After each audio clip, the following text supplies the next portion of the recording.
Some stories don't begin with love, they begin with silence. The kind of silence that hides between glances, inside memories you try to bury. And behind the word forbidden, my name is Liam.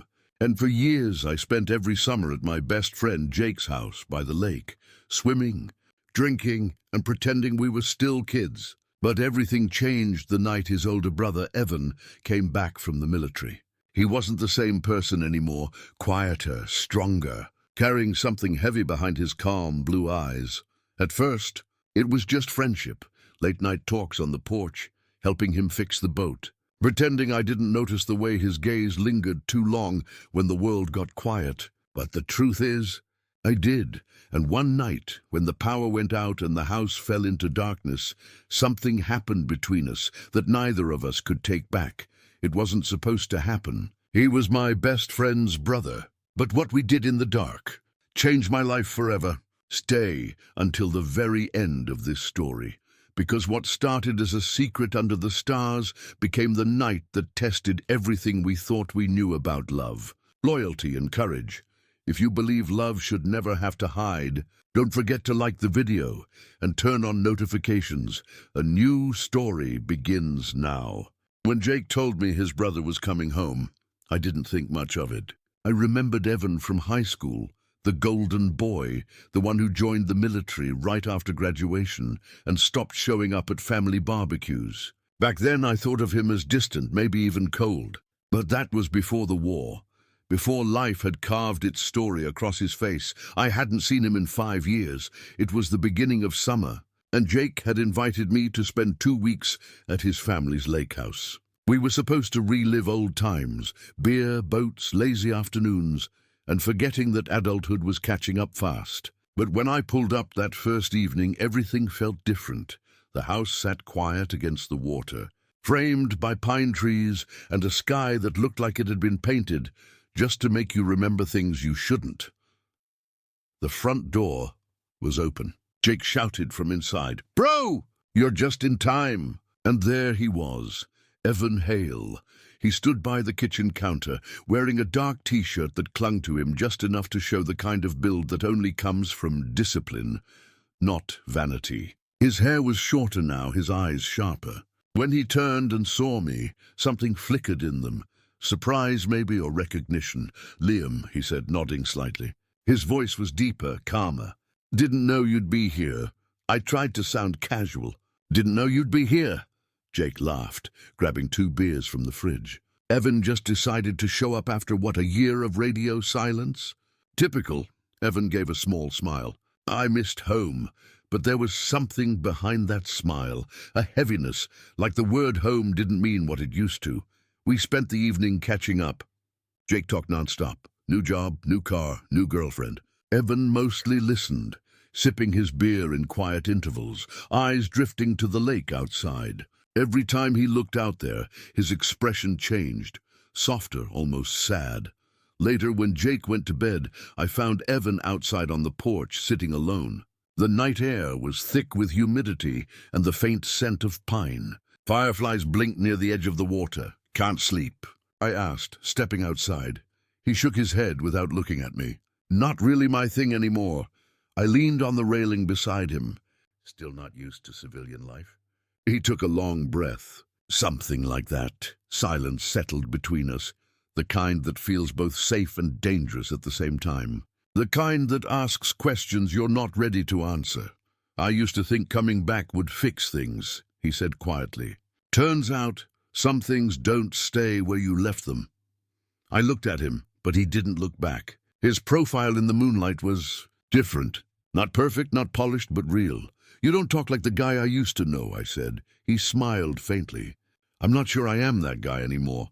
Something in the way he said it made me ache, that quiet honesty, that exhaustion of someone who'd seen too much. We stayed there for a while, just listening to the sounds of the night, crickets, water lapping against the dock, the occasional whisper of wind through the trees. Then he said something I didn't expect. "You ever feel like you left a version of yourself somewhere, and you're not sure how to get back to it?" I swallowed hard. "Every day." He finally looked at me, really looked. The kind of look that makes you forget what to do with your hands. You always were too honest, Liam, I laughed softly. You say that like it's a flaw. Maybe it is. His voice dropped lower. Honesty gets people hurt. Before I could reply, thunder rolled in the distance. The air changed, thicker, colder, as if the world knew something was about to happen. We went inside just before the rain started. Jake was already asleep on the couch, half a beer still in his hand. Evan nodded toward the kitchen. You want another? Sure. He handed me one, our fingers brushing briefly, a moment so small it shouldn't have meant anything. But it did. It lingered. Thanks, I said, but my voice came out quieter than I intended. He leaned against the counter, opening his own bottle. You and Jake still as close as ever? Yeah, he's like the brother I never had. He tilted his head slightly. Careful saying that around me. Why? He gave a faint, teasing smile. Because I already have a brother complex. Don't need another one, I laughed. A nervous, real laugh that made my chest tighten. Noted. The rain outside got heavier, drumming against the windows. The lights flickered once, then twice before going completely out. Jake mumbled something in his sleep, then snored louder. Evan grabbed a flashlight from the drawer and turned it on, the narrow beam cutting through the dark. Great, welcome home, right? I smiled. Guess it's just us awake. He shined the light toward me, and for a brief moment it wasn't just light, it was attention. His eyes stayed on mine longer than they should have. The air felt charged, heavy, unspoken. He finally said, You should get some sleep. Storm's not letting up any time soon. I nodded, though neither of us moved. Lightning flashed through the window, and for half a second I saw it clearly. The conflict in his face. The want, the restraint. He turned off the flashlight. The room went completely dark, and in that darkness, with only the sound of rain between us, I felt him step closer. Not close enough to touch, just enough for me to feel the heat of his body near mine. Neither of us spoke. Neither of us had to, because sometimes silence says everything. The power didn't come back that night. The house was swallowed by darkness, except for the dull glow of lightning flickering through the windows. Jake was passed out on the couch, dead to the world, while rain hammered the roof like a warning neither of us could hear. Evan stood by the window, arms crossed, watching the storm. You can take my old room if you want, he said quietly. I thought that was yours, I replied. He turned slightly, the outline of his shoulders cutting through the dim light. I don't really sleep much. Besides, the couch isn't doing you any favors. I hesitated, but the exhaustion hit me all at once. You sure? He nodded. Go ahead. Second door on the left. The room smelled faintly like pine and rain. The windows cracked open just enough for the storm to sneak in. I sat on the bed staring at the ceiling, trying not to think about how the night had ended downstairs, how close he'd been, how quiet his breathing had sounded next to mine. I could still feel it, the weight of everything we weren't saying. Minutes turned into hours. The thunder eased, the rain softened, and the silence grew heavier. I rolled over, pulling the blanket to my chest, but the chill wouldn't leave. And then a faint knock. Yeah, the door opened slowly, light from the hallway spilling in. It was Evan, barefoot, shirtless. Sorry, he said softly. The window in my room's leaking. Mind if I crash here for a bit? I tried to speak, but the words tangled in my throat. Yeah, sure, of course. He stepped inside, closing the door behind him. The room felt smaller instantly. He sat on the edge of the bed, rubbing his face with both hands, like he hadn't slept in years. You okay? I asked. He gave a quiet laugh. You ever come back from somewhere and realize you don't fit anywhere anymore? Yeah, I said. Every time I visit home. He looked over his shoulder at me, eyes catching the lightning that flashed outside. You know, Jake always said you were the only one who actually understood him. Guess I get it now, I smiled faintly. You didn't need to come back from war to talk like that. His laugh was low and tired. Maybe not. But I needed something, or someone, to remind me what real feels like. The words hung there, thick in the dark. I could feel them between us, pulsing like a heartbeat.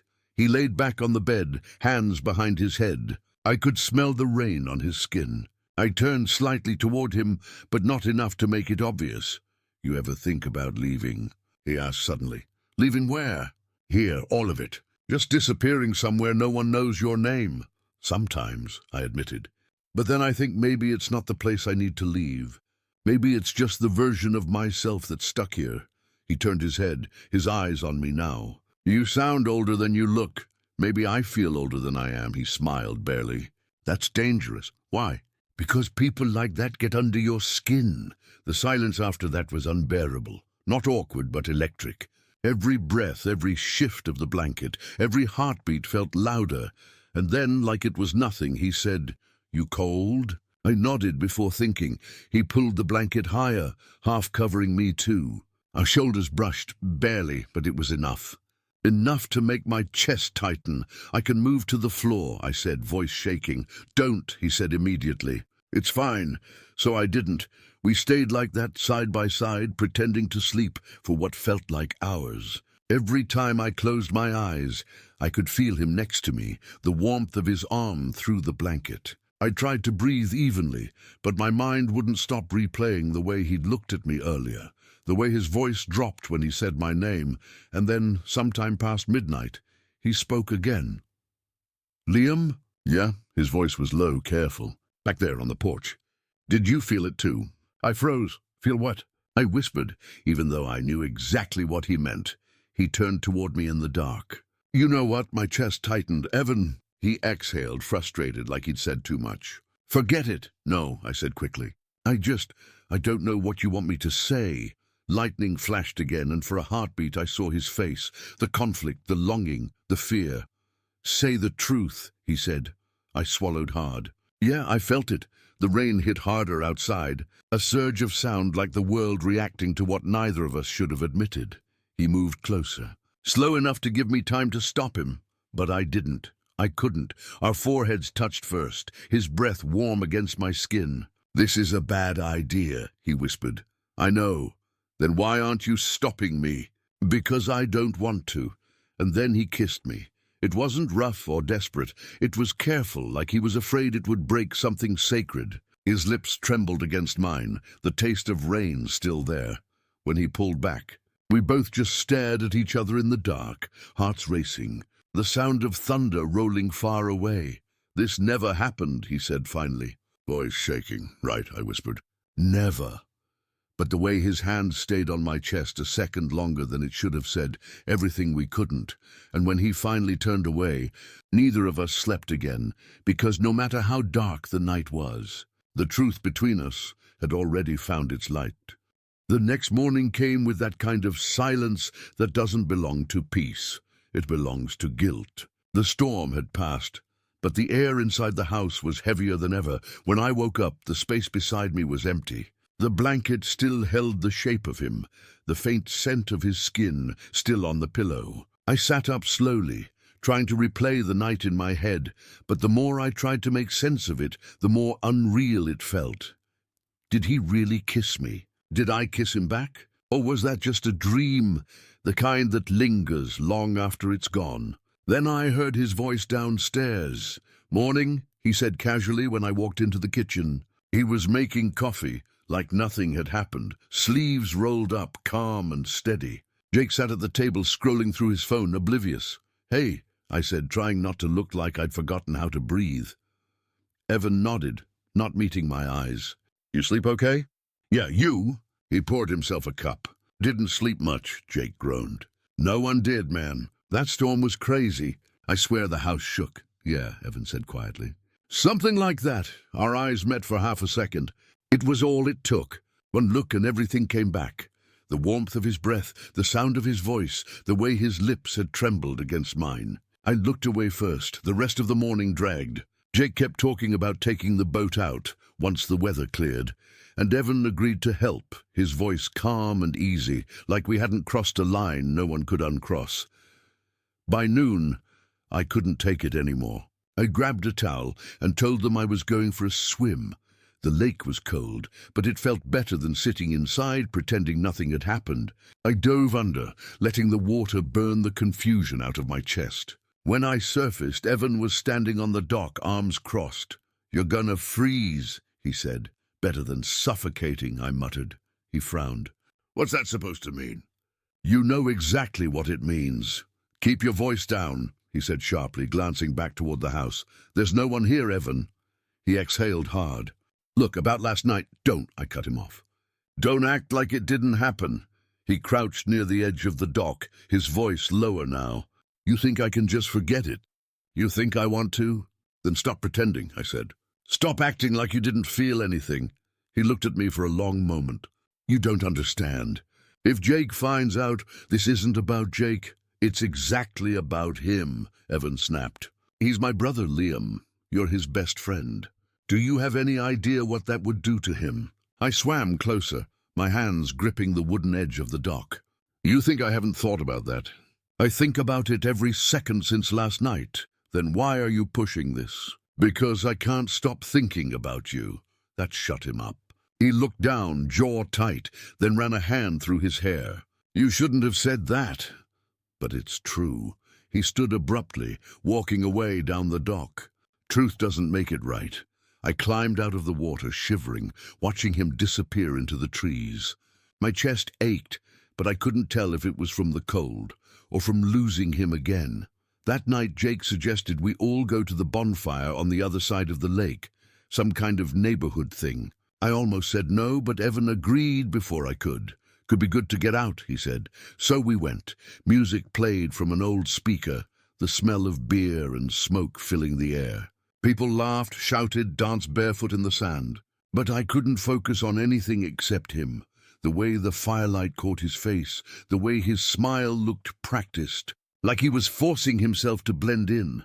I was talking to a girl from town when I noticed him staring. Not directly, just enough that I could feel it. His gaze was heavy, protective, conflicted. When I excused myself and walked toward the trees, I knew he'd follow.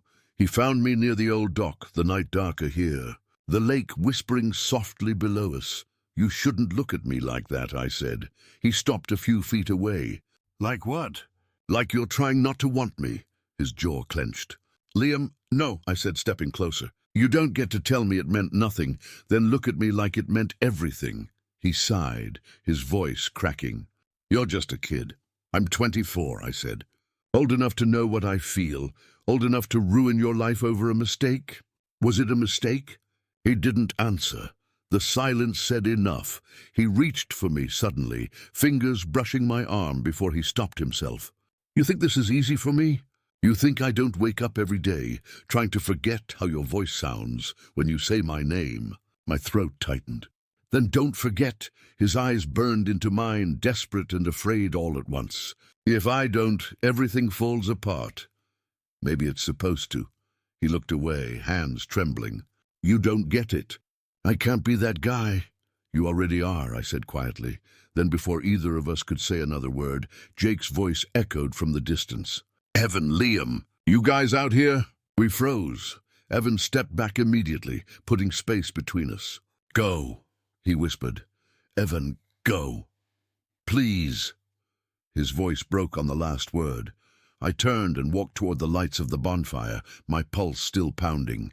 Behind me, I could feel his eyes on me. The same eyes that had seen too much, wanted too much, and now couldn't admit any of it.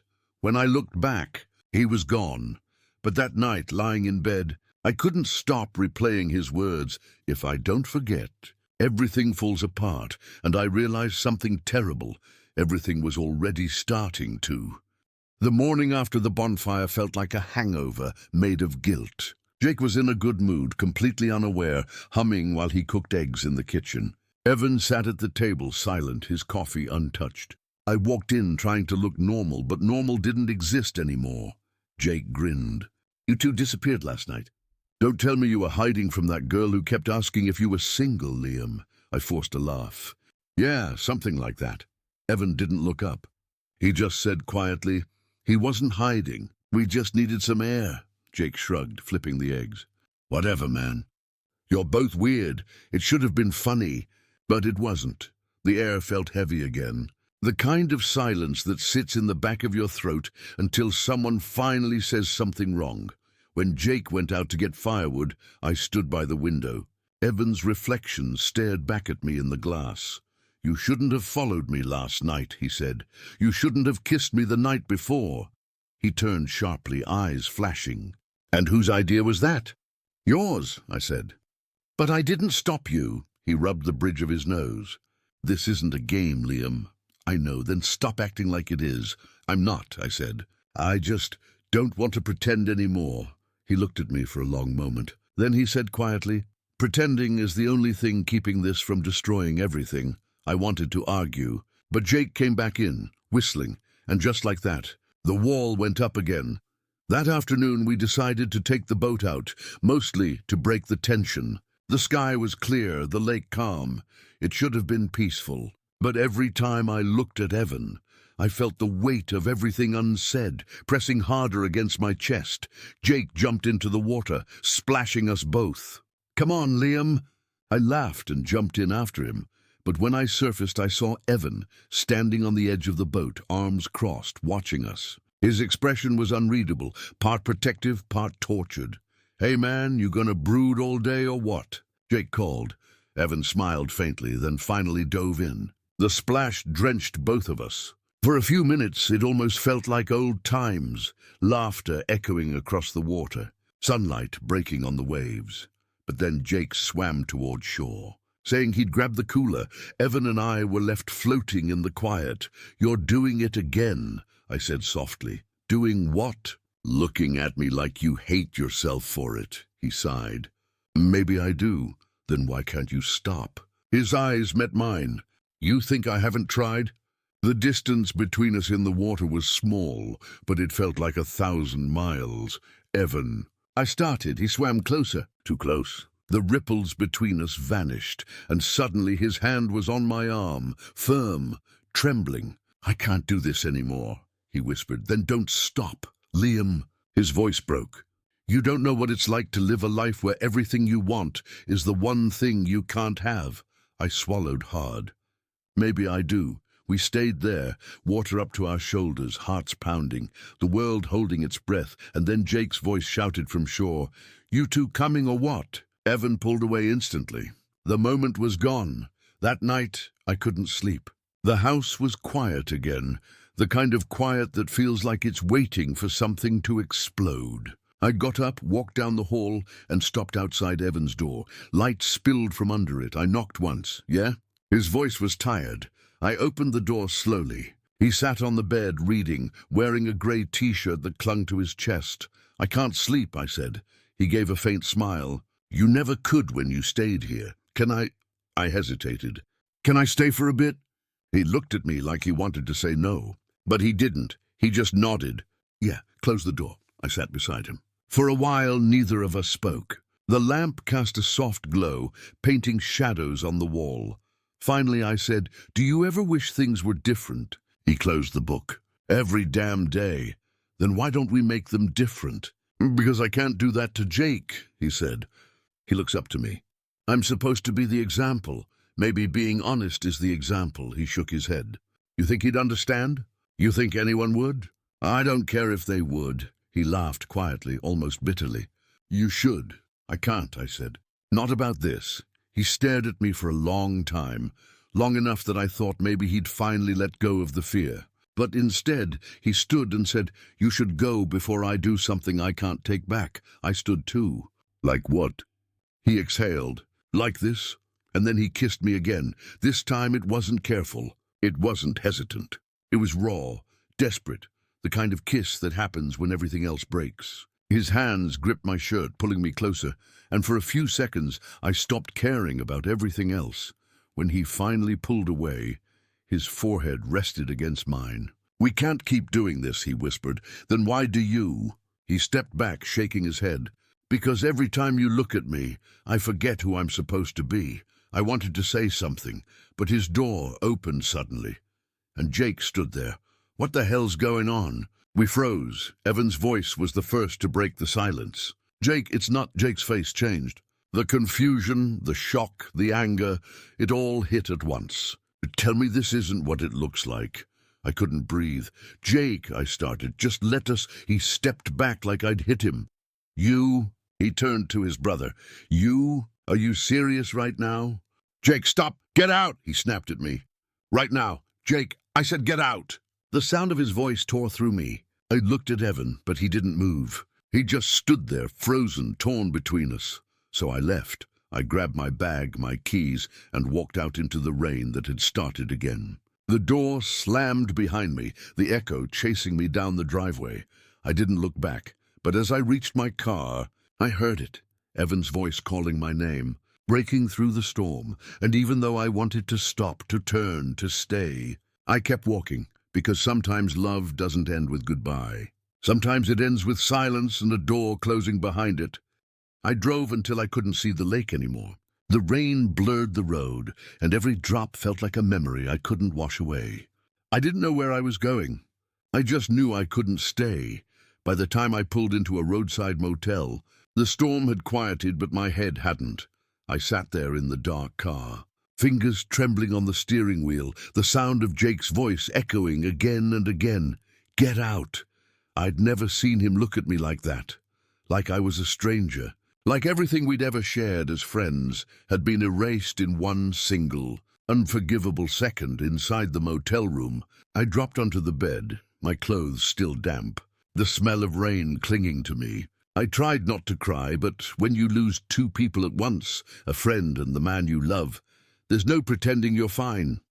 Somewhere out there, Evan was facing him, explaining, or maybe not explaining at all. The thought made me sick. By morning, I had 10 missed calls, all from Jake. I didn't answer any of them. Then came a message. Jake, we need to talk. I stared at the screen for a long time before typing back. Me, there's nothing left to say. His reply came quick. Jake, there's everything to say. Come back. Against every ounce of self-preservation I had left, I did. When I pulled into the driveway, Evan's truck was gone. The house looked the same, but the air felt poisoned. Jake sat on the porch, elbows on his knees, a half-empty beer bottle dangling from his hand. He didn't look up when I walked toward him. Where is he? I asked quietly. Jake's jaw tightened. Gone. Gone where? Does it matter? I sat on the step across from him. Jake, he cut me off. How long? I swallowed. It wasn't. How long, Liam? The anger in his voice cracked something inside me. A few days, I said finally. But it wasn't planned. It just happened.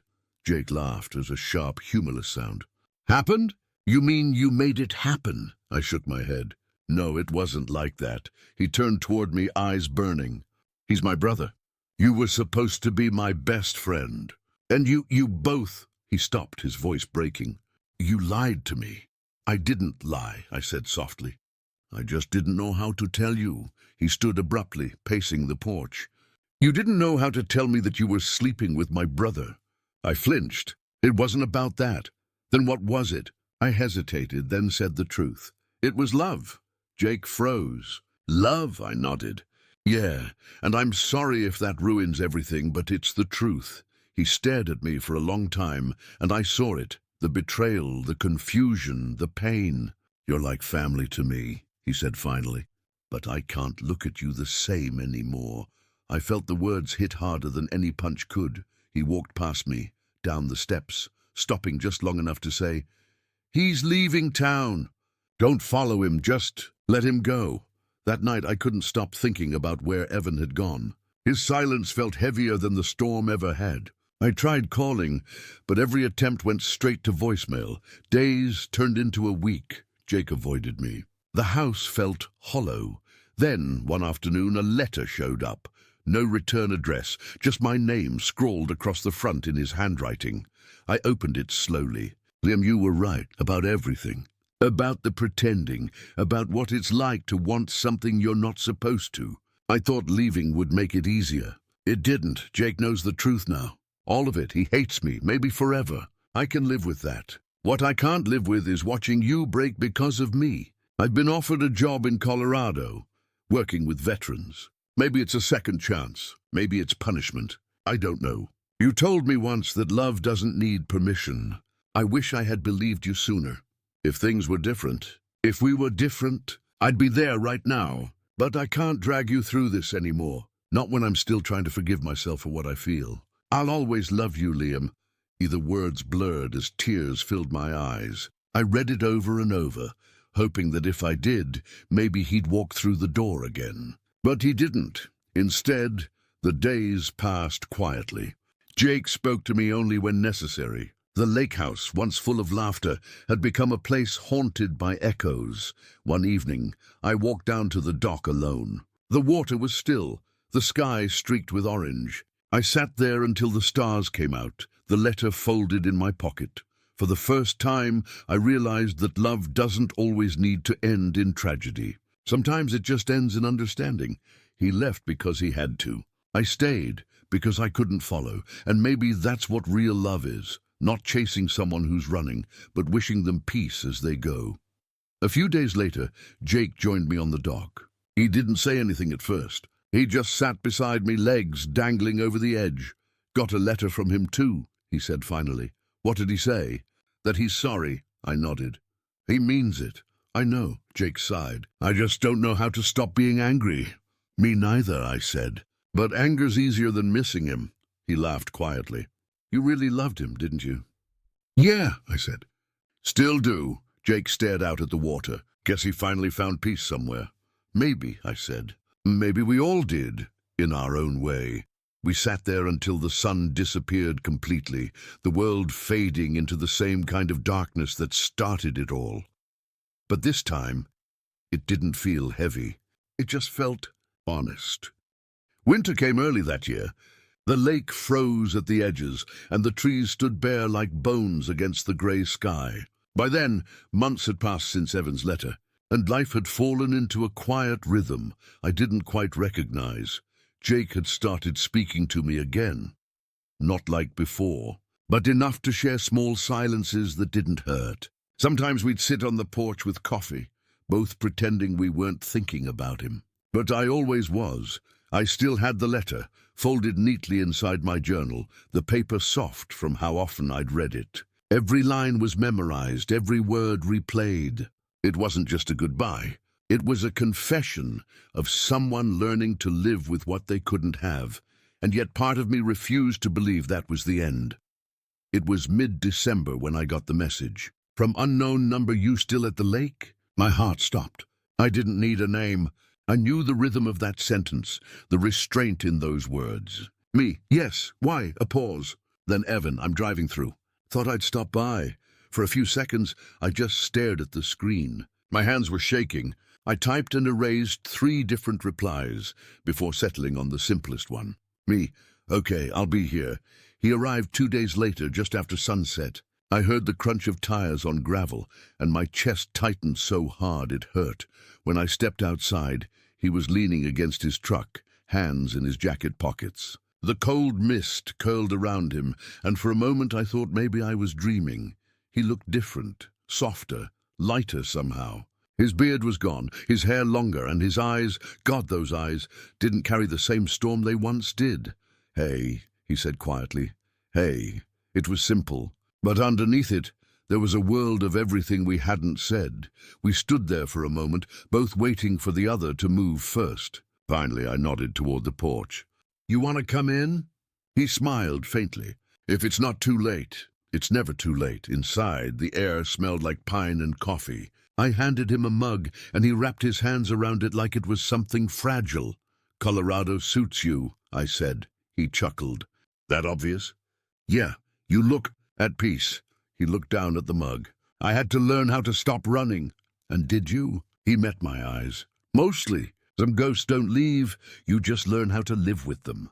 I nodded. "I know the feeling." He set the mug down, his fingers tracing the rim. "How's Jake?" "He's better. Still angry sometimes, but not like before." Evan's jaw tightened slightly. "I don't blame him." "I don't either," I said softly. "But he'll get there," Evan exhaled. "I didn't come here to reopen everything, Liam. He stopped, searching for the words. "I needed to see you. One last time." The words hit harder than I expected. "Last time?" He nodded slowly. "I'm leaving again. I got offered a permanent position. It's a good thing. Stability, purpose, all the stuff I thought I lost." I tried to smile. "That's great." But my voice cracked on the last word. He noticed. "I didn't mean for that to sound like goodbye." It sounds like it anyway. He looked away, eyes glistening in the low light. I didn't come here to hurt you, Liam. I know. I hesitated. But it hurts anyway. The silence between us grew thick, but it wasn't the same as before. It wasn't full of fear or guilt, just the kind of quiet that comes when people know they've reached the end of something beautiful and broken. Finally, he said, "Do you ever regret it?" I shook my head. "Never," he smiled sadly. "Me neither." He stood, walking toward the window, watching the lake shimmer under the pale moonlight. "You know what the hardest part was?" he said. "It wasn't the guilt. It was realizing that the best thing that ever happened to me was also the thing I couldn't keep." I swallowed hard. "You could have." He turned, eyes soft. "No, you deserve more than stolen moments." "Maybe I didn't want more," I whispered. "Maybe I just wanted you." He crossed the room slowly, stopping right in front of me. "You still do," he said quietly. "Yeah," I admitted. He reached out then, his hand brushing my face, his thumb tracing the edge of my jaw. The touch was so gentle it almost didn't feel real. "You're still the only place I ever felt safe," he said. "Then stay," I whispered.